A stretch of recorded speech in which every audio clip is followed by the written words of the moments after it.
I'm Mark Stern, joined by Torie Clarke, author of A Survivor's Guide to Washington, How to Succeed Without Losing Your Soul. Now, Torie, the constant struggle for work-life balance is a central theme to this book, something you've had a whole lot of experience with. What kind of insights can you share for people who are dealing with this? First of all, it's just, throw a flag on anybody who complains about it in this town.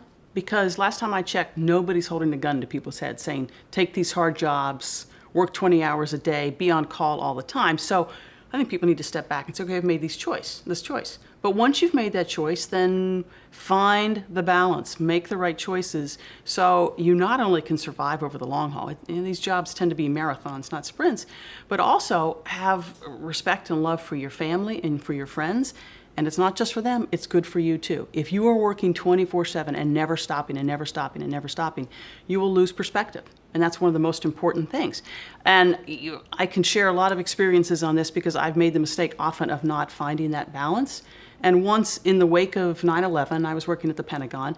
And granted, there was a lot going on and people needed to work very, very hard. But I, early on after 9/11, got caught up in a wonderful thing that can only happen at the Pentagon, the Puzzle Palace, in which brilliant minds in the military had decided to name the operation going into Afghanistan. They decided to call it Operation Infinite Justice. Now, here we are, Muslim world, and Muslims feel very strongly about who gets to invoke ultimate justice, and it certainly was not going to be the U.S. military. The name was a disaster. We had to come up with a new name. The military goes off and runs their computers to come up with a new name, which was going to be Enduring Freedom. And because this had been such a disaster, Rumsfeld, the secretary, says to me, you've got to make sure the White House is okay with this. And I said, okay. So it's a Sunday morning, and we're working very, very hard at the Pentagon, as a lot of people were. And I call up Karen Hughes, who was the head of all things communications for the White House. I call her on White House Signal, the communications board. And they said, oh, ma'am, she's in church and doesn't want to be interrupted. And I thought, good for her. I should be in church. I've not been in church for a long time. Okay, so I have to wait an hour, and then she calls me back, and she goes, okay, new name sounds good for me, but give Connie Rice a call. She's up at Camp David with the president. And I give Connie Rice a call, and they say, well, ma'am, we'll have to have her call you back. She's out exercising. And I thought, good for her, right? I haven't exercised in however many weeks, months it had been. She calls me back and says, okay, well, it sounds good to me, but we better run it by the president. I think he's having lunch with someone right now. Should I interrupt him? And I said, no, please don't interrupt the president. Just call me when you can.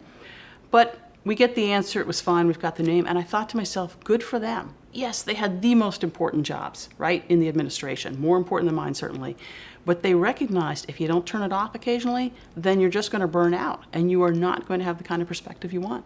Now, in a competitive job environment, as many of the jobs in Washington are, we've all had to deal with the serial worker, the person who's working ridiculously late hours, and sometimes will send out an email at 3 a.m. just to let you know that I'm still on it, and constantly brown-nosing. Yeah. How do we deal with those people? You smack them around. You just hit them. I just find physical violence is so much better. There's one in every bunch, isn't there? Mm-hmm. Every office, every place I've ever worked, there always is one, and it manifests itself in different ways. But I find sometimes just confronting them very, very directly, or in my case, I just go to the boss and go, have you noticed what a jerk this guy is? We had one of these in McCain's office years ago, in the days when people actually produced memos on paper. And in McCain's office, we had this highly sophisticated system where if you really wanted him to look at something, you put it on his chair so he would see it in the morning. Not in his inbox, but on his chair. And people would sometimes move those around so theirs would be on top. Well, we had one particular goofball who liked to write in the corner of the memo he left on John's chair, 3 a.m., 4:23 a.m. He would put these insane times on it. We hated him. We hated that he did this. And some of us who lived very close, because we wanted to be so close to our work, of course, would go in there in the middle of the night, or we'd go in at 5 o'clock, and we would take his, and if he had written, say, 3:20 a.m., we would change it to like 3:30 p.m. And McCain would look at it and go, why is he doing this? So they're in every group. You can't escape them. I do think it's worth challenging them every once in a while. And I do think occasionally you got to point out to the boss, what are you looking for, right? Are you looking for a total brown-noser who will tell you what you want to hear 24 hours a day? Or do you want somebody who tries to offer constructive advice and criticism occasionally? That's great advice. That's Torie Clarke, the author of A Survivor's Guide to Washington, How to Succeed Without Losing Your Soul. Thank you, Torie. You're welcome.